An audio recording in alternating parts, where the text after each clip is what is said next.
going managing track? Yeah, it's good. It's good. Luckily here we have practices in the morning and my track practices are in the afternoon. So I get here in the morning, do everything with football, and then grab lunch. And then any little time I have, I'll spend in the film room with the guys for 20, 25 minutes. And I have to hit the road to go to RCP to train for track until about 3 o'clock. And then usually by that time my day's done. Are you in track shape right now? Whew. I'm in some kind of shape. I don't know what shape I'm in, but I'm in some kind of shape. Yeah. Not exactly, just because bouncing both of them, it's hard to like really focus on one or the other. And so I'm trying to like, with where my headspace is at, I'm trying like at noon is like I flip my switch and I'm like focused on track. But before noon, it's like I'm all football, focused on this, focused on whatever, blah blah blah. And then once noon comes, it's like all right, think about track, think about doing all the little technical cues that we're trying to think of and work on in practice. Coach Eric Pauls has said you've been working with some of the new guys in the program. What have you seen from like Tyler Mercer and Amir Herring? Yeah, those guys are smart. I mean, I remember Tyler whenever he first got here, he came up to me. He was like, "Dude, I want to get in the film and I want to learn. I want to learn about the offense. I want to learn how you see the defense. I want to learn how that kind of what goes through your head." And so with him being a younger guy and me being, I guess now one of the oldest in the program. Oh, that's weird to say. Oh my gosh. No, but he came up to me and was like, "I want to watch film. I want to learn from you." And so we got to learning. We got to doing all this stuff. And him and Amir both are so smart. I think it was day one, and Coach Ike also was trying to like pick on like all the new guys, and try to be like, all right, so what do we do here, Tyler? And he was like, boom, immediate answer. And he was like, Coach Ike also was like, okay, all right, cool guy.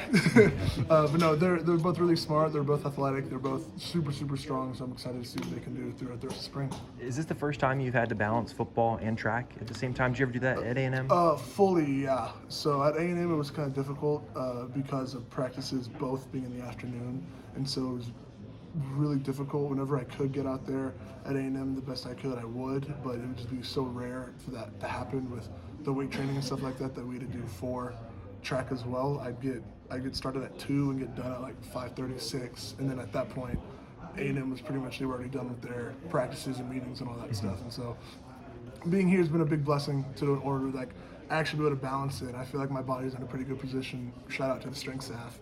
They've really got me right and keep keeping my body up to date and stuff like that. So like how many if you're doing like 2 workouts a day, like how many calories are you having to burn? How much are you having to eat then? Well, so I've been kind of losing weight. So last year I played at like 322, 323, and towards the end of the season I could kind of feel myself getting like, super tired, like almost like lackadaisical per se. And it was just like couldn't move as fast, didn't feel as athletic, and so I kind of made it a point to myself that I wanted to play this year at a lighter weight. So right now I'm sitting at about 305, and I feel really good, feel way different. It's kind of weird what 15 pounds can do, I don't know. But no, yeah, it's I don't know, probably, I'd say I'm close to burning probably 3,500 maybe calories, and I don't have to worry about the calories that I eat plenty. I'm never worried about that. Coach Leipold talked about load managing you a little bit with some of these. What's that been like? How helpful can that be for you? Yeah, definitely. I think it gives me a wider view of our offense. Our offense isn't really going to change that much. There are a few changes in there that I'm learning just as well as other guys are learning, but I'm able to sit back and look at formations and motions. So when I hear my quarterback say a play in the huddle, I can imagine, okay, I have this wide out here. I have this guy coming across the motion all the way across the formation, so I know how the box structure might change based off of a coverage that I see or something like that can kind of help me a little bit pre-snap determine. So I'm not just trying to react on the run when the ball snapped. I have a little bit more of an idea of when the ball's going to be snapped. I kind of know where people are going to end up. Bryce, with last year being your first year, now you've been in. Do you take a more of a leadership role right now? Yeah, for sure. I've kind of had a meeting with Coach DA, and he was like, since Bryce came in with Mike Ford, when they left, they were kind of the leaders of our group last year. Bryce was definitely the more vocal one of the two, but everyone respected Mike to the highest of authority.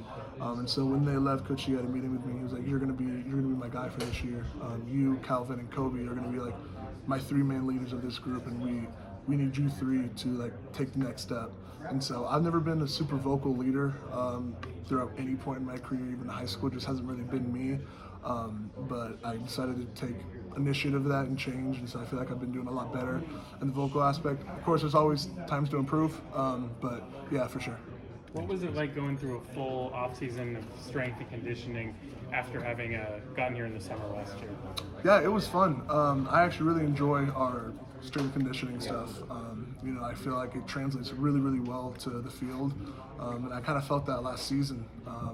They were like always in the beginning of fall camp, you're always going to get tired and stuff like that. But the way we structure our practices and the way we structure our strength conditioning programs, when we get to that first game, you don't really ever get tired. You don't really think about getting tired. I mean, a lot of the drives we had were like 12, 14 play drives whenever we scored. I think we had 2 or 3 drives last year that might have been under 10 plays that we scored a touchdown on. And so, just being able to have that longevity and that long of drives, it tires out the defense and it kind of gets us more excited. I know you said